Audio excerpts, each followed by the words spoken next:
That moment you forget to turn off loop. I almost had that one perfect. I timed the music to go down. I had the transition already, but then I forgot to turn off looping video. So close. What up, Xlanders? It is me. Thank me later. Howdy, howdy. Galactus Buck on his drive home, throwing us a listen. Much appreciated. Drifter in the house. What up, brother?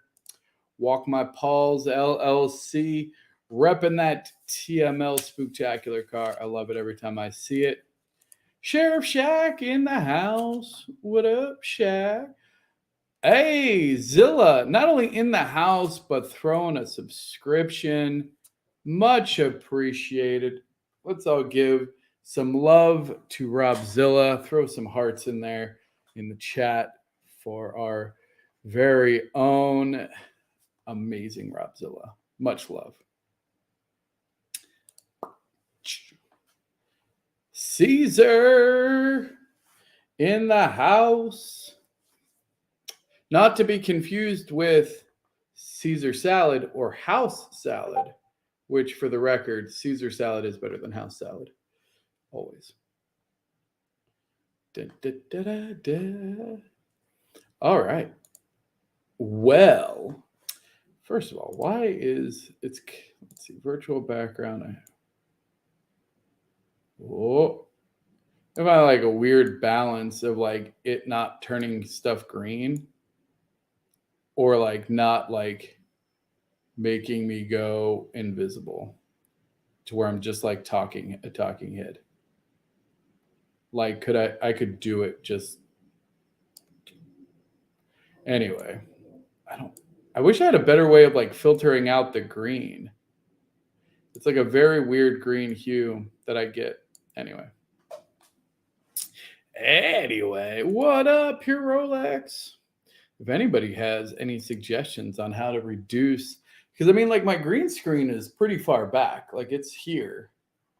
I don't know why I'm getting so much like green bleed. I feel like I've seen other people that don't have that issue. But anyway, not to do with anything. So today is Wednesday. On Wednesday, we're starting to do some Web3 news. Got pretty good response from this last week. I try to read as many of these articles as possible. Shout out to Walk My Paws LLC, who always hooks it up. All of these literally come there. All of these come from the personal digest that he sends. I got to figure out a way. So I have this whole like presentation, and so my goal is to actually publish this. So it has all of the actual articles with the links, and then it even has there's some bonus content that including wait, where is it? Here it is. 5 metaverses to watch. Upland comes in at number 1. Maybe we'll talk about that. It's an interesting article. But the main articles we're going to talk about today, Web3, experiential token and asset pricing. So this is actually really interesting. There is some good conversation around how the experiential tokens, which NFTs, think of it like NFTs, asset pricing, NFT pricing, but it is very cool how they're viewing it. It's still, I feel like they're so close yet so far away. And what you're going to see, I think, an ongoing theme here, especially when we talk about like this murky water of Web 2 giants, like in how they interact with Web 3 and how they interact with the metaverse. I think we're going to have some good conversations today around that. Always feel free to put any comments, questions, things like that in the chat. Epic Game boss is bullish on metaverse, but less keen on NFTs. Again, Epic Games is behind Fortnite, so they are definitely a huge gaming platform. They've have a lot of revenue at stake in the upcoming conversion of Web3.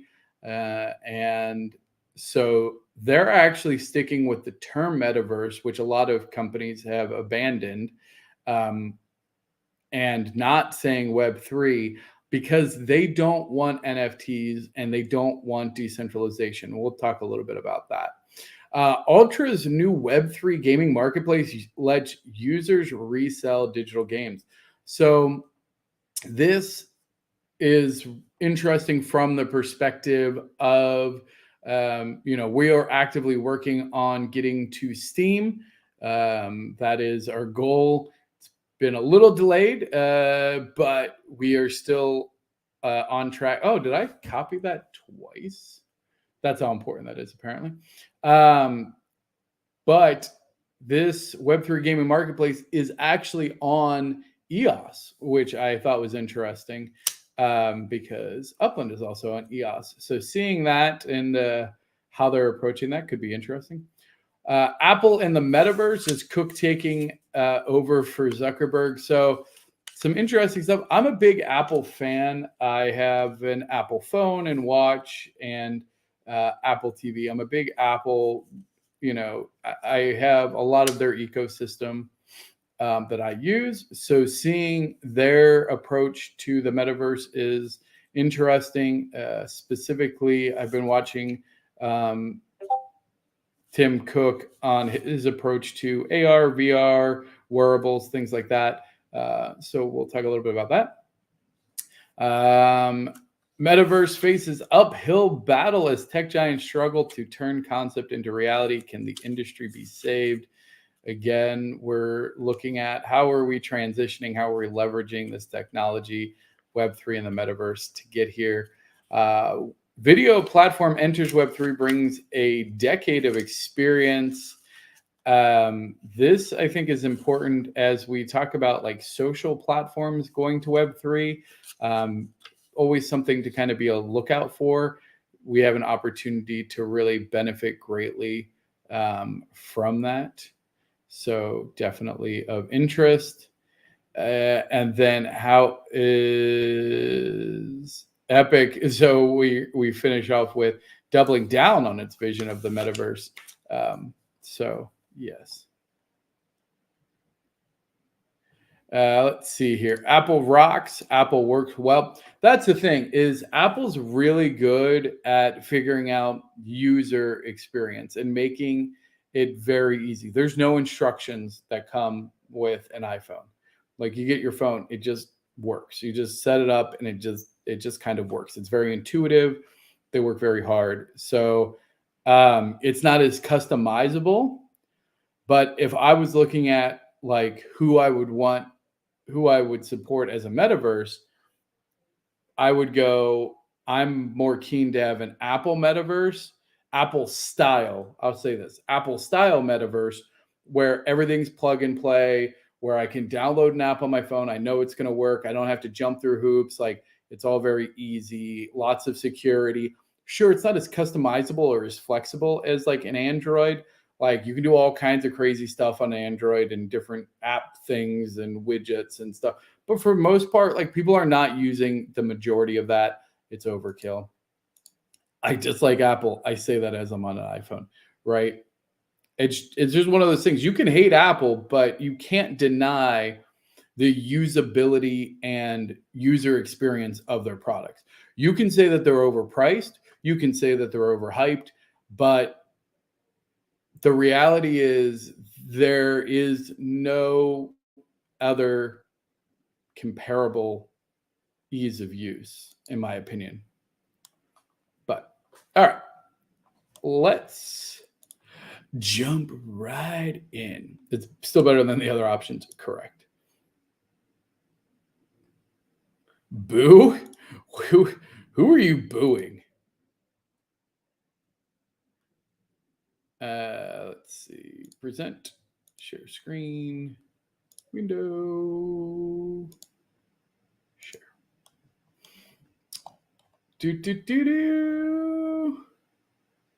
Okay. You're booing Apple. Okay. So this is a really cool article. It actually just came out today. Web3 experiential tokens and asset pricing. This is a really good article. I mean, this is a pretty simplistic diagram here, but the idea is that you have a combination of asset value and emotional appeal.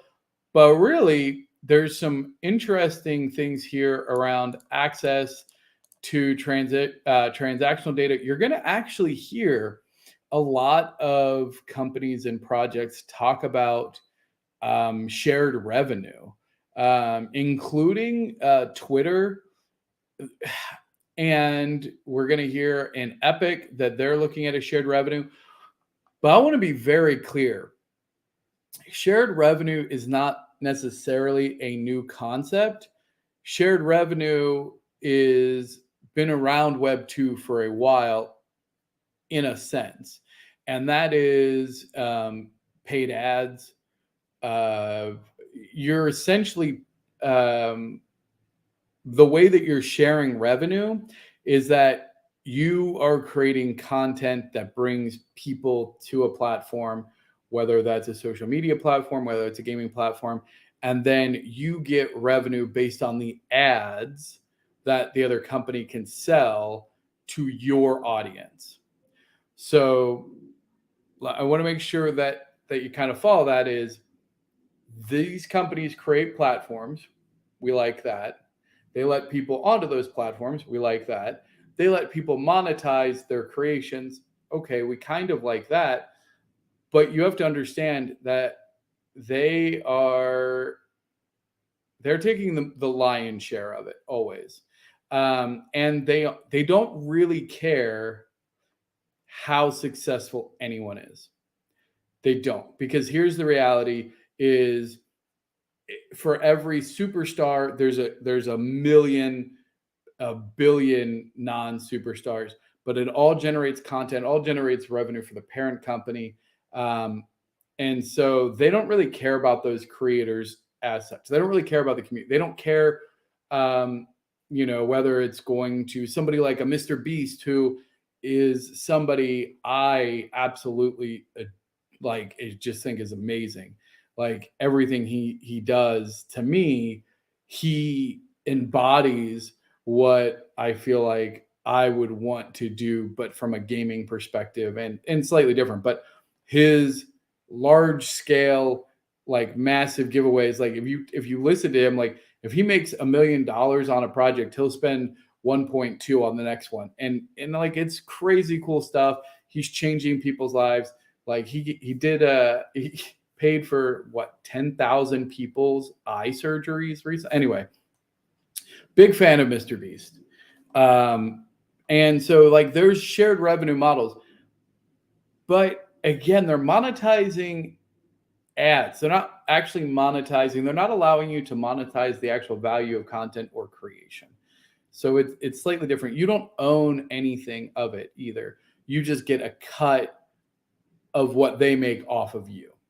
And so that to me is always backwards. And yeah, when we'll look at the Epic article that says, well, hey, we're giving away, and their proposed model is like 40% of the revenue generated will be given to the creators. Well, that's because their model requires a 60% overhead. They kind of talk about it.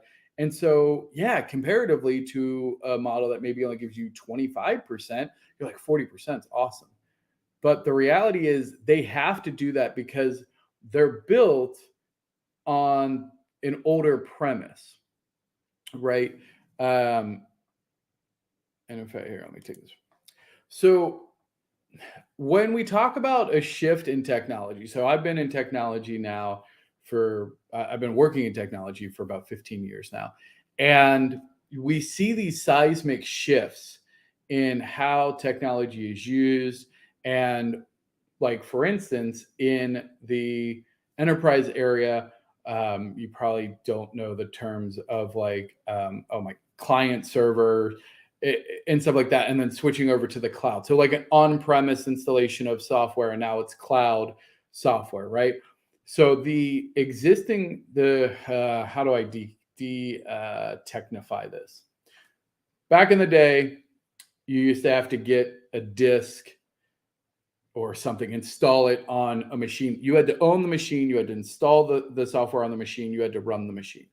Now you can install it virtually and run it virtually, and it's all managed, right?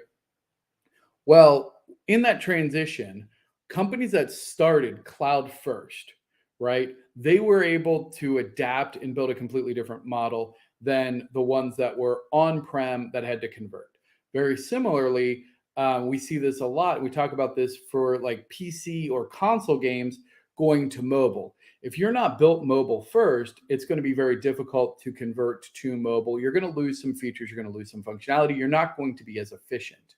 Now, when we talk about this in the Web 2, Web 3, be sure that you catch that these Web 2 companies that are trying to do revenue share, that are trying to do things, they are struggling with being able to give a significant amount away or have the infrastructure to support true community ownership and true decentralization of revenue streams, because their business model is fundamentally built different.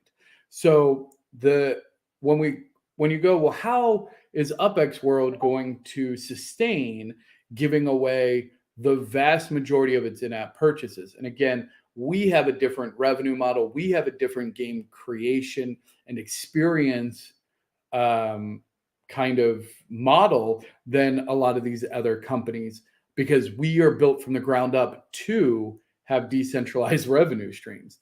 So much like a company that is built mobile first, we are built revenue share first. It's a key difference in our platform and any of the existing gaming platforms that are out there. So I did want to call that out. Is paying for a subscription not paying for content directly? Is paying for a subscription not paying for content directly to the creator? I guess it depends. Like, are you talking like an OnlyFans? Are you talking like what kind? Are you talking like a Patreon? I mean, there are definitely ways to support creators, but as a gaming platform, I don't know of a gaming platform that you can subscribe to that pays the creator of where you subscribe to. And to be very clear, UpX World will have a subscription subscription service, and that's actually UpX World's primary source of revenue stream is going to be the VIX program, because that is how we're built for that to be the key value driver for us. And the entire infrastructure of how we're built, how we onboard experiences is really different. We'll talk a little bit about that actually as we, there's a couple articles this week about Epic and what they're doing. So let me go back here. So again, they talk about, you know, people dropping for access. Try to remember. I thought there was something. I need to figure out a way to highlight this. I need to download a thing. So NFT royalties. So this is another thing which we see in the use of smart contracts. So smart contracts and royalty shares and things like that, that exists already today, right? We see that being a very common theme and being a value driver, is that secondary sales of these NFTs go to benefit the mint, whoever created the artist, things like that. That exists. Those are built into the smart contracts. Again, all of that is like layer one value share. You're still struggling with the onboarding of these users. Standard disclaimers. Okay, let's go to the next. So here, so we see Tim Sweeney, who is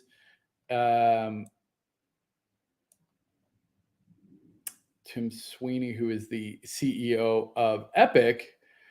Now, they are really doing some interesting stuff, but the reality is they are not keen on NFTs. So they are working on expanding their, and there's an article we'll talk a little bit later about how they're doing this. It's very interesting. But they're very bullish on the metaverse, not Web3, which is different from a lot of places. But the gaming industry as a whole is not super fond of NFTs because they haven't figured out how to utilize it. And the way that we're going to utilize it isn't something that is going to be necessarily scalable or desirable by the existing Web 2 gaming companies.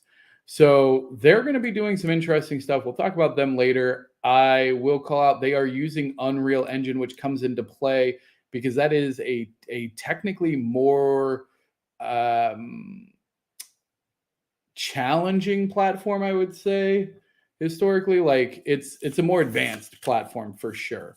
It's definitely not as user friendly as some of the other ones. Although I do know, shout out to Slav and team, I do know that we are internally looking at some Unreal builds as well. And that is Unreal and Unity are kind of the two big dogs in that space. Almost every game that you play is either built on Unreal or Unity. We have historically used Unity. I think it's a better platform overall. I think it's easier to integrate in and allow for cross-platform. Okay, so this is the one I was telling you about, which is kind of cool. Ultra layer. So using the EOS blockchain, which again, we don't hear a ton about the EOS blockchain in general. I do think it's one of the more underutilized is probably the way to say it. Underutilized chains. I don't personally know enough about the tech behind it. If you are a blockchain like guru and you would like to come on maybe one of our lunch and learn sessions and maybe share the pros and cons of EOS versus Ethereum versus Wax or anything like that, I would love to have you on. So if you or you know anyone who is a blockchain expert who would like to talk about it, please slide into my DMs. So this is really interesting to see how this will work to let essentially tokenize games. I mean, I don't know, because to me, like outside of, here's the thing, like a AAA game, like let's say like Halo, let's even say like any of the Maddens and stuff like that, like yeah, those are one-time purchases, but almost every game has like in-app purchases. And I don't know. I just don't see the resale market of games being that high anymore. Because the reality is, if I buy a large AAA game, I don't know. I don't know that I care to have it as an NFT that I can sell it, but we'll see. I don't know. What do you think? Would you? And here's the thing: is most of the games I play are free, just with in-app purchases. So, and if I'm paying $60 for a game, A, it better be good, and B, chances are you're not going to sell me the key on an NFT, and then what? I have to log into it and then have it attached to my wallet. Feels like a lot of overhead. I'll be interested to see what this really means. Like, can you share games? I don't know. Um, so now this is interesting. So it even says here, so I want to call this out, Steam, which prohibits Web3 games. It actually prohibits games that use NFTs, that sell NFTs, that allow users to collect NFTs, stuff like that. UPX World's a Web3 game. UPX World will be on Steam because we have a different architecture, because we're leveraging Web3 in a different way. This is a really big differentiator because most companies do not believe that they can get on a platform like Steam. Most companies are worried about interacting with platforms like iOS and Android. Those are loosened up a lot more. We're seeing more and more NFT games on there, but it's still a very like weird area. What up, architect in the house? What up, brother?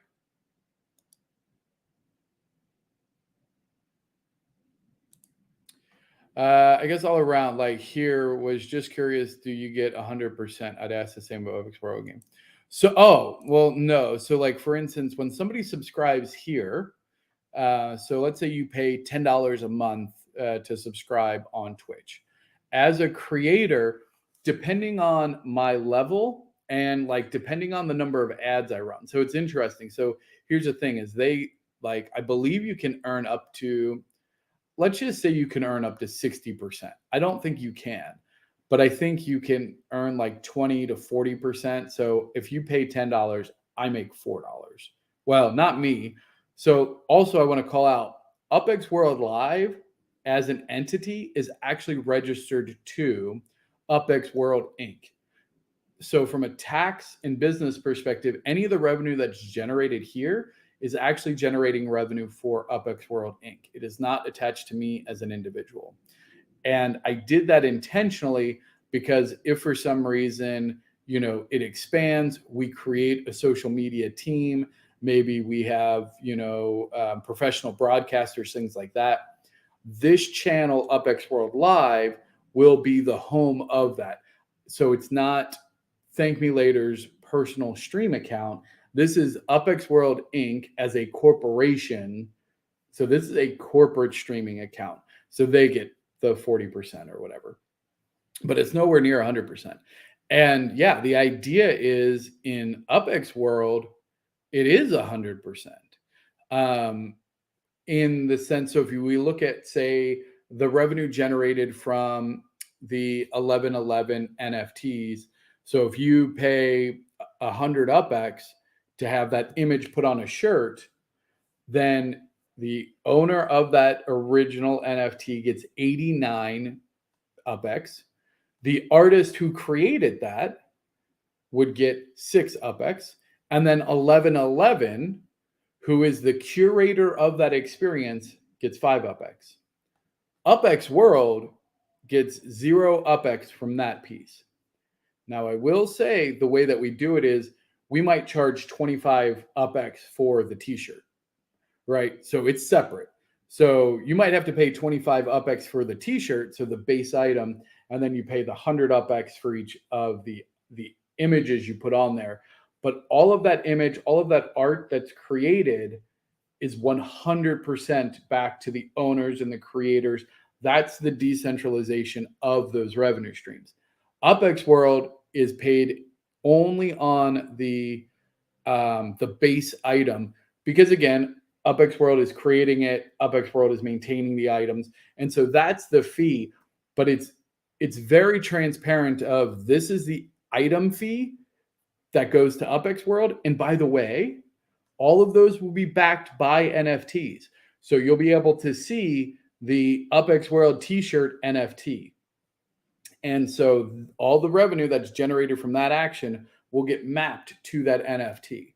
So full transparency. And so then if for some reason we needed to raise funds outside of selling stock, in theory, we could even sell that and say, hey, do you want to own all of the revenue generated from somebody purchasing a form factor of a t-shirt? We could theoretically auction off that NFT, which would mean all of the revenue generated from that in-app purchase would then go to whoever won that NFT. So that's true decentralization of revenue streams in that sense. So these are assets that every single transaction in UpX World will be backed by one or more NFTs. That's a key thing. All right. Yeah. Okay. So we talked about that. Next. Here's our boy Tim. I love. Look at. So first of all, I love this image. Look at here. So Midjourney DALL-E prompted by Mixed. So this is interesting because, first of all, this is a super cool image, right? You're like, dang, somebody worked hard. No, well, I'm not saying they didn't work hard because, by the way, like, you don't know the prompts and things that it took to actually achieve this, but it's crazy to think this is AI generated by this person. But it's still, I mean, how amazing is this? And I mean, maybe they did some touch-ups to it, but I don't know. So what I think is interesting here, again, the reason this is exciting is, honestly, Zuckerberg, I don't believe that they I mean, Zuckerberg knows what he's doing. I thought, is this the one that had the numbers of like 64 million? I thought they had the cost of their, that might be in a different article. So the reason it's interesting is because, I mean, any of the big Web 2 companies, and obviously Apple just being the brand that it is, here you go. Cook believes the without even using the M word. So look at that. They almost treat it like a curse word. And so we talked about digital collaboration without ever using the word metaverse. So that's how, I don't want to say toxic, but that's how toxic Zuckerberg has made Meta. And again, 100% intentional. Just there's no doubt in my mind it was intentional.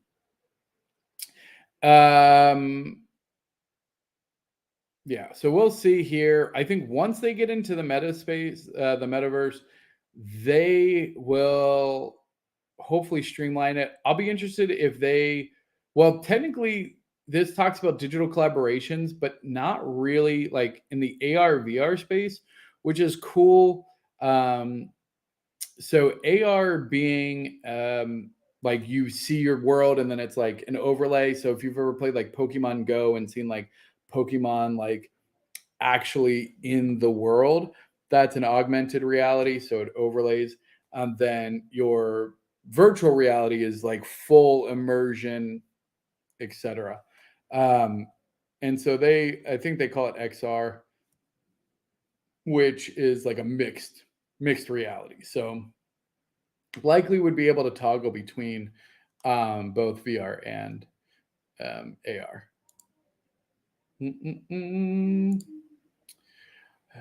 So this is one. I think this is the one that gave me the numbers. AI ethics. Okay, so yeah, total income for operations stood. So when this is talking about Meta income 6.4 billion, 28 point.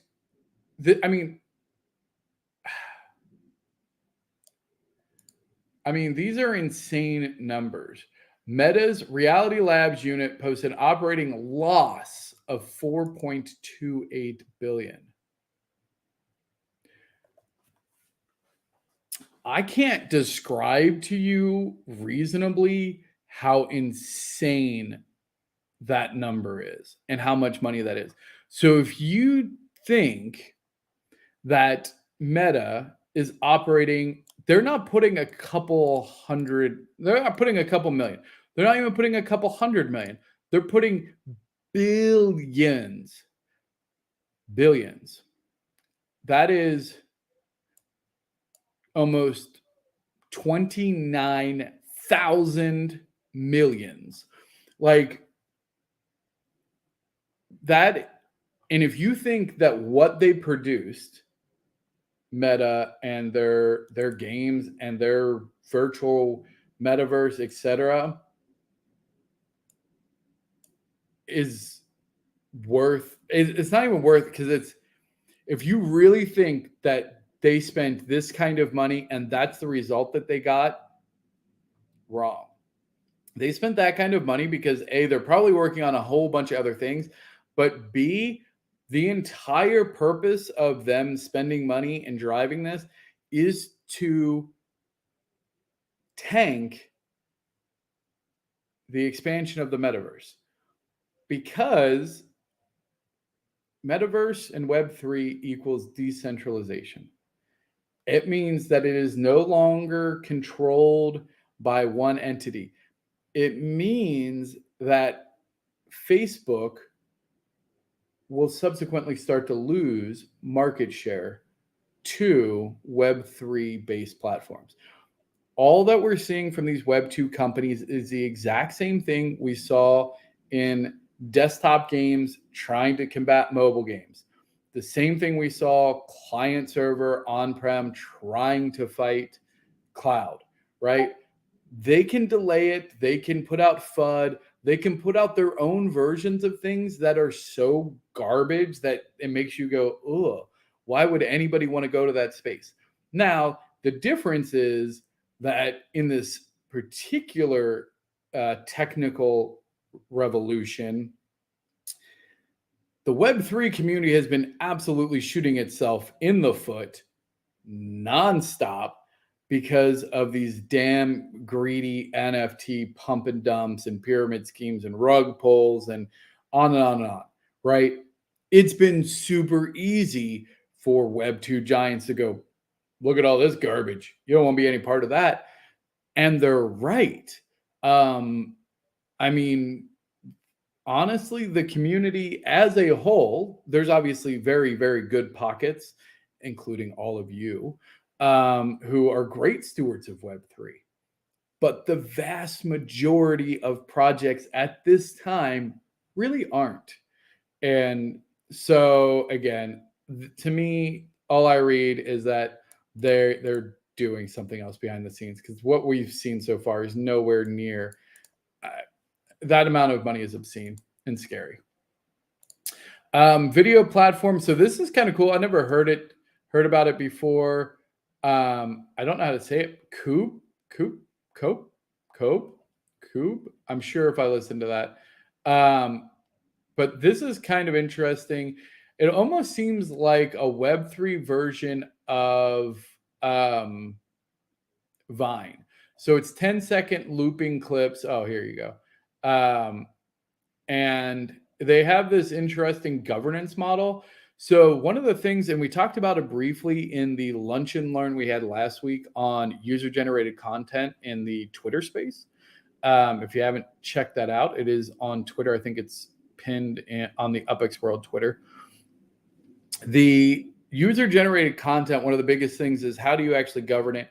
They seem to have like a self-governing process that you can submit it. You create these NFTs, which are like gifts, more or less. And then if it gets approved, then you can monetize it essentially. They did talk about, is this one where it's talked about watch to earn? Yeah, so they talk about the different things of like play to earn, watch to earn, and where's I thought there was like a create to earn. Maybe it's not it. But play to earn and watch to earn, all of these to earn kind of things is great, right? That is ultimately what we want, is ways to earn money. But again, these are not necessarily going to be the companies that do it. And yeah, okay, yeah, super cute, all this cool stuff. It's a monetized version of Vine, which we're going to see a whole lot of these starting to pop up, because owning your social media is Web3, right? This is exactly what Facebook doesn't want. I mean, how threatening is this to a company like Facebook and to their platforms like Instagram, right? I honestly believe that we will see, if Zuckerberg is serious about Web3 and is serious about the metaverse, I think we will see, and we will need to see, things like YouTube and Instagram be able to generate digital NFTs in a way like Coop is doing. However, again, see previous comments about companies that are built on Web3. They already are running, so they already know what their overhead needs to be and can go, okay, based on the revenue models here, what can we afford to actually bring on board, and we want to give away, say, 90% of the revenue. How do we structure our organization to support that? Can we not say that some projects are hump and dump, all work on the same principle? I don't think that that's necessarily true. Pure. I do think that there's a difference between a pyramid scheme MLM, which is multi-level marketing. So the difference is in those two, which is a fair point, is that a pyramid scheme and an MLM is designed to be a little bit more long-lasting. Debatable. You could say that I wouldn't, because here's the thing. In that, the majority of my revenue or my value generation is not from my ability to recruit other people to play. I don't need to recruit anybody. You can start playing and just put in money and then generate money. You do not have to find somebody else necessarily. It's not your responsibility. That's the entire ecosystem of Upland isn't responsible for just recruiting more people in order to generate value. So I respect your opinion, Pure, but I respectfully disagree as well. I don't think it's multi-level marketing because, again, the primary way that you earn revenue inside of Upland is not by you recruiting more people to do things. You do have to advertise to an existing ecosystem. You do have to promote yourself a little bit, but for the most part, like you're not out there trying to recruit new people super actively in order to support your business. So to me, that's the difference between like a pyramid multi-level marketing is when it incentivizes you to recruit as many people as possible, because then you get a little bit of revenue from everything that they do, and then they keep recruiting, and then you build up, and it's a pyramid. The people at the top make the most, etc. Now, I don't see Upland like that. I do see it as like pay to win. I will say that, like, if you put in a bunch of money, you can make more money than somebody who doesn't put in a bunch of money. And you can pay, like, nobody's going to be able to treasure hunt to get to an Abdullah level. It's just never going to happen. I mean, it will take a million years. So it's okay. I mean, it's a complicated thing.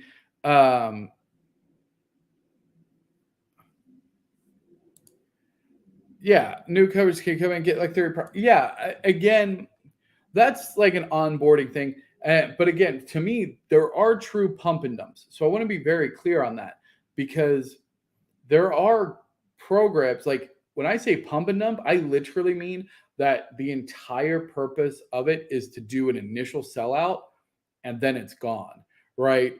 Or like there's people that will intentionally pump up a project or something by buying it, by raising the floor and then liquidating. That is a pump and dump. That is very different than a multi-level marketing where it's just like, okay, I just got to keep recruiting.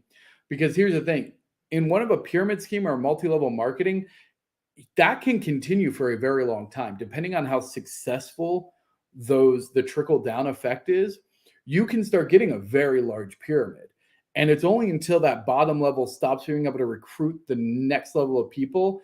And then these people, the bottom row isn't making really anything and they're doing the majority of the work. And then they go, yeah, I don't want to do this. And then the pyramid collapses on itself.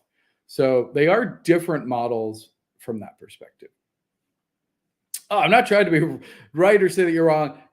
This is exactly what these kind of conversations are about. I appreciate the interaction, Pure, and I'm happy to kind of clarify my position on things. And again, you are absolutely entitled to your opinion or view of the world.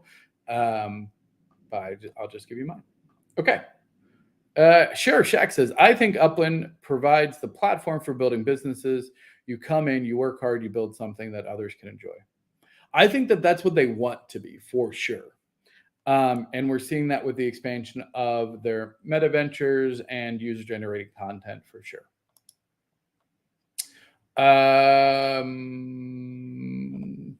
This was just interesting of comparing Decentraland as a digital version of a dead mall.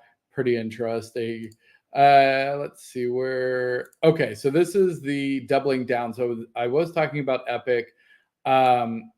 So again, the metaverse is finally happening. They are looking at doing some really big things with Unreal and creating these ecosystems, and having a creator economy, very much similar to Roblox, where you'll be able to essentially create your own islands and do these battle royales, other things besides shooters, which is funny. And everyone's using experiences, which is the correct term for it. I'm glad that we have a similar thing, except ours is obviously spelled a little different, a little bit more branding. But here, and I have this up here as well, criticized for exploiting children. Yes. Because the reality is um, these models are not, I don't want to say predatory by nature, but the reality is they are very much geared to benefit the companies that run them, which makes sense. These are for-profit companies in a world that hasn't known anything different, right? So it makes sense that they're going to build it based on what they know. Now, they have talked about how they're going to do a little bit different, and they're going to monitor these experiences to make sure that there's not like arbitrary pay gates. So like you have to like sell a golden sword for gate progression, which is good, right? Because that is a situation in Roblox where there's experiences that you have to buy this thing in order to progress in the game. UPX World is not about that either. We don't want there to be gates like that. App purchase gates, item purchase gates. There might be app purchase gates in the sense of you might have to pay for a race, you might have to pay for unlock, but it's not like you have to buy this sword or you're never going to be able to beat this boss. That's not at all a model. The other thing here, which is interesting, is that they're paying real bank accounts, which is cool. So they are going straight to fiat. Um, I don't know about this. There's no transaction fees on that. And so, yeah, I mean, I don't mind that there is like, because honestly, in UpX World, for a lot of the transactions, we are going to go to the intermediary of UpX, very likely. But we will have a conversion rate. We will have the ability, knock on wood, for at least the experience owners to be able to extract USD directly from their UpX earnings from their experiences.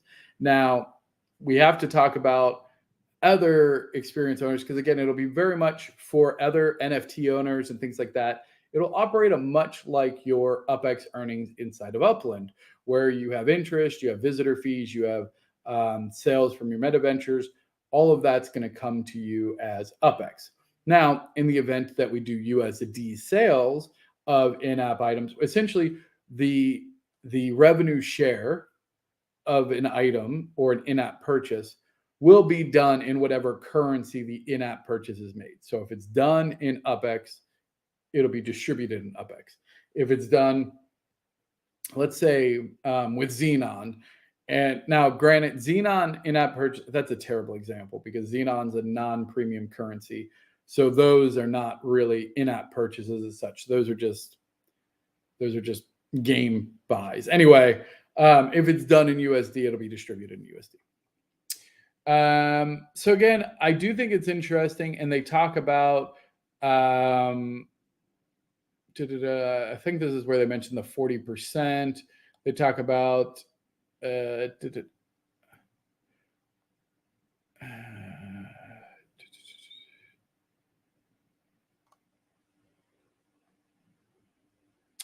so here's the thing. So 88% cut on their sales, which is interesting, except that's like saying that you as a creator get 88% of your sales on 11/11, which actually you get 89% as a base. Yeah, you get that initial sale, but then how are those assets being used? You don't get the secondary monetization. So they give you a platform to sell your items, your sketches, whatever. And yeah, you get the initial sales of that item. That feels great. However, What happens when that item gets used in a multi-million-dollar game somewhere else, or a multi-million-dollar experience? It's used one of the top experiences. You as the creator don't get any more revenue from it. You just get it from the initial purchase. So I don't know. It's really interesting to see how they're doing this. It's also really interesting how they avoid like NFTs. Oh, here you go.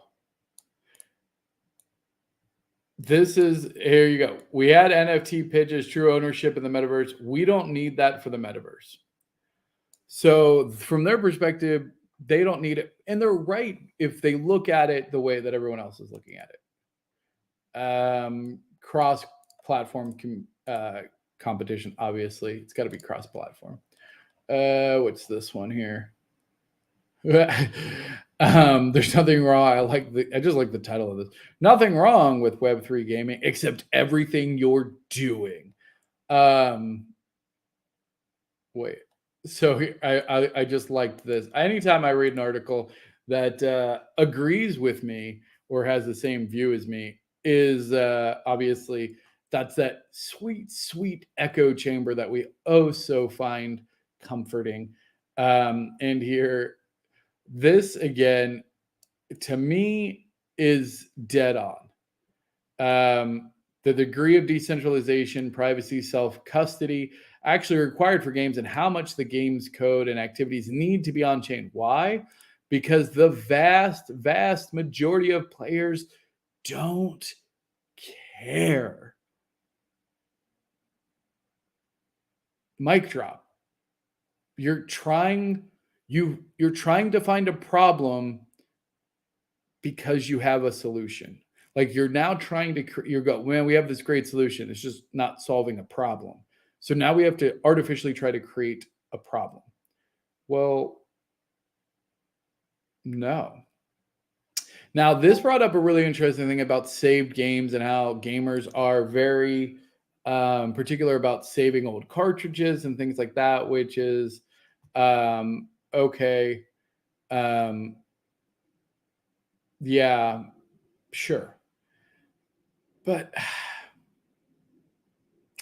the reality is that onboarding into these spaces is still very difficult. It's never really going to be easy. Gamers don't want to have to learn something. They use this as an escape. And gamers, there's probably a good 5 to 10% of worldwide gamers that you could realistically convert to be Web3, right? So 5 to 10% of overall gamers could be converted into like Web3, get them a crypto wallet, get them into NFTs. However, that's still a subsection of mass market, right? When you look at all of the iPhone users, all of those casual gamers, like we're not talking just the 89 million Steam gamers.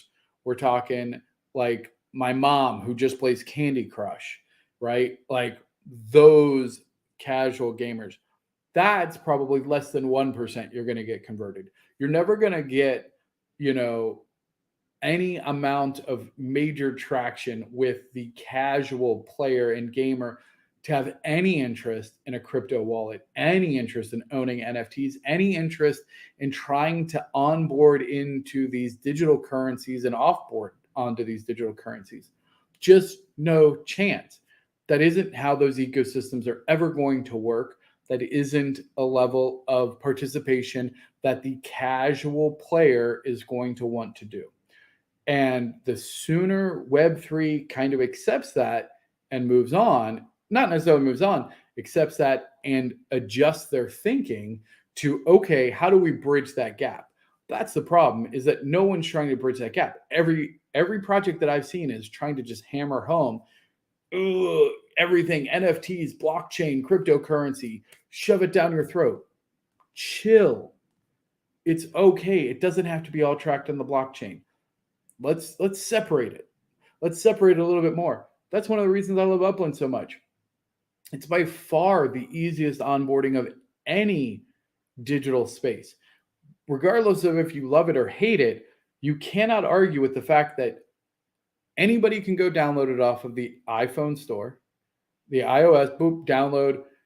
In-app purchase, I can go buy 10,000 UpX using an in-app purchase right in Apple. Double click, it goes off my Apple card. I bought 10,000 UpX. I go and I buy my first property. Done. I now have an EOS wallet. I now have an in-game token, which can be, it's not a cryptocurrency, so I'm not even going to say that, but I have in-game currency, and now I have NFTs. I can do all of that in under 2 minutes, really. I know because I did it in 2020. I'll never forget. I saw the ad on Twitter. This is a true story, a little bit graphic. I was going to the bathroom and I was like, oh, this looks like a fun game. Downloaded it while I was in the bathroom. Before I left that bathroom, I had already spent like $200 because I'm the type of person that immediately goes into a game and just goes, what's the $99.99? Because that's the highest you can put a price for in the App Store, by the way, is $99.99. That's why if you want higher purchases, you actually have to go to the web because Apple makes that the highest. So I immediately was just like, yep, I'm going to buy a couple of these. And I just started minting. I had no idea. I mean, I knew it was a blockchain game, so I kind of understood, but I had no idea how much it had obscured, and especially back then, the technical hurdles that still lived and still live in that space. It's unparalleled. So the last couple minutes, I'm going to spend actually talking about Upland because I do want to give some shout outs. First, I'm very excited to announce that UPX World has been selected as a ornament manufacturer. So we will have an UPX World ornaments manufacturing shop in San Francisco that has been approved. So I'll be working with creators. If you have an idea for a structure ornament that you would like to see created, yeah, I'm stoked. I'm going to be working with my boy NFT Architect. We know we're going to get, I mean, we have the two spookiest nodes in the game. Creedmoor, shout out, and Lake Balboa, shout out. Add to that Portage Park, who's just an overall powerhouse. I mean, all of our XNet nodes are insanely powerful. However, like, oh, close third is Recoleta. I don't know what that is. You have to send me some details on that. So we are going to see that expansion. This is hugely important.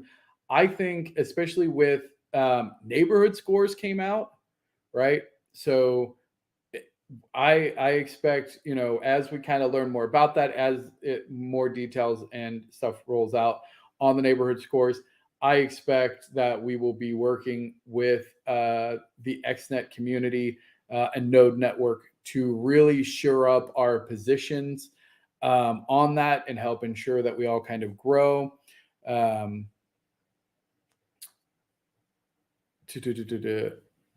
Nice. That's great. Yeah, you will know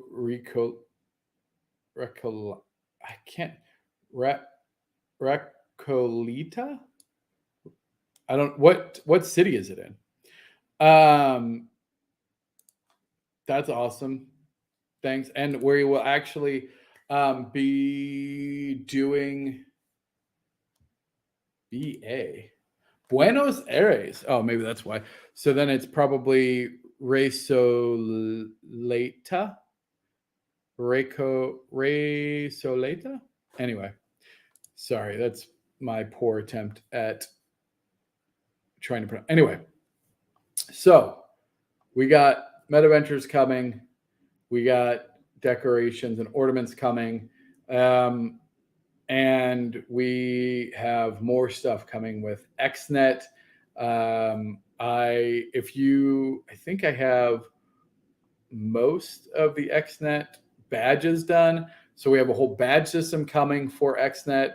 So if you are an XNet node leader, I think Lucifer, St. Lucy, I need to get with you. I think I still need one for Poker Hand. And I have to see who else on my list. There's a couple other that I need to get the actual things for. I'll showcase that. Maybe next Monday we'll do a badge presentation. Tomorrow is Thursday. The UPX podcast 8:15. We will talk more things Upland and how it relates to UPX World and just Upland in general. So be sure to check that out. And then Friday, we will be back with 11:11 update. Be sure to get your bids in. There was several free NFTs that were left on the table because there were no bids. So please get your bids in. I'm also going to be working with Dr. Nobi. I believe that we will be showing the guild pieces. So now the guild pieces will not go on sale until 11 hours. So like at midnight Pacific time on the 11th or something. However, I believe we're going to be able to showcase them on Friday. So that way people can get a preview and take a look at it before they actually go for auction on the 11th. So that should be fun. Once I confirm that, I'll be sure to let everybody know. So that is going to do it for today. This has been awesome. I thank you for tuning in. Hopefully you got to learn a little bit something and we got to share some exciting news. The Web3 space is growing. Upland is absolutely growing. They have a lot of amazing things coming. So be sure to stick on that. If you haven't already, follow, like, subscribe, do all the social media things. You guys are in the space. You know what you need to do. Help us out. Tell a friend. Go on Discord. Share your feelings, thoughts, comments, etc. We do listen. We're very active there. So until we meet again, I will see you around the ship. Take care. Have a good one.